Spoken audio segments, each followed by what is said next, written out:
desperate times do lead you to apply for jobs that, might just be a placeholder for the time. But like you said, with the accolades that you and I both have, a lot of these places are intimidated to hire.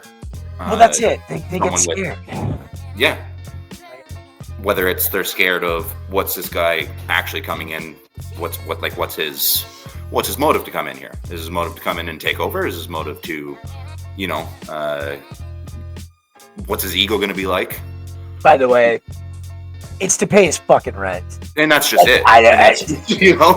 For whatever reason, you're not allowed to say these things when you're being a manager interviewing. I personally appreciate, I tell people at the start of interviews, I'm like, please don't do this fucking pitter-patter fucking corporate shit. Just I'm be real. asking questions just to answer them honestly. Like, why'd you treat you like shit? They treat you like shit? Yeah, okay, too many hours? Yeah, you can say that. I would much rather that conversation than the like, it was a difference of opinion and I felt that I had to move on to find new pursuits and I really was hoping to grow within the profession.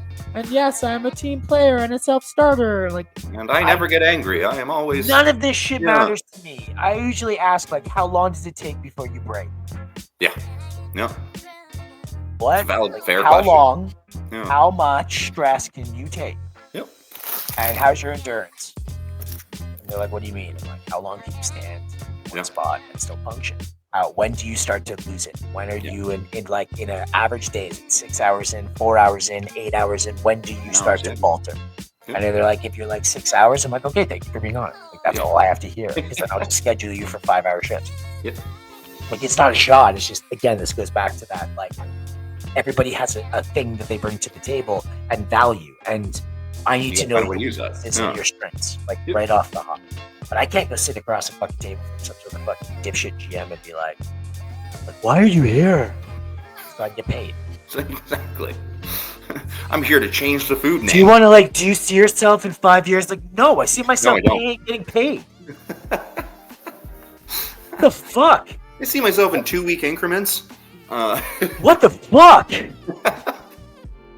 What? Yeah. I don't understand.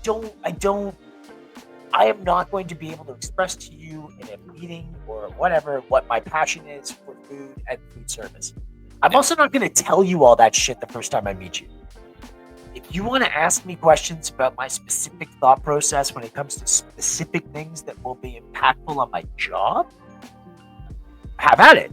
Yeah. You're going to fucking ask me whether or not I'm going to fucking write an essay about my summer camp experience in fucking Disney World next week. I'm going to be like, can you take your book report bullshit away and fuck off? I'm not. Why? What? Do you see yourself being part of the, whatever the name of our company is, family? No. You guys are going to be there if my fucking wife needs a ride to the goddamn hospital. I'm not fucking family. What are you bringing to potluck, fuckface? What? Yeah. I hate that shit. And I've walked away from interviews when that shit is the norm, when it's they're not. Because you have that moment. I looked at somebody once. I was in an interview and they're like, blah, blah, blah. And the sky is bluer because of this franchise. And I stopped her. I'm like, can I just ask you a question? She's like, yes. And I'm like, do you believe this? She's like, of course. And I'm like, no, but seriously. Yeah. I got to know. She's like, absolutely. And she was dead serious. And I was like, I got to go. Yeah. I gotta go. And she's like, why? I'm like, I'm not. You know what? I'm not gonna like you. Sorry, I'm not your robot. I'm not gonna do it. No. Bye. No. That. Yeah. It's so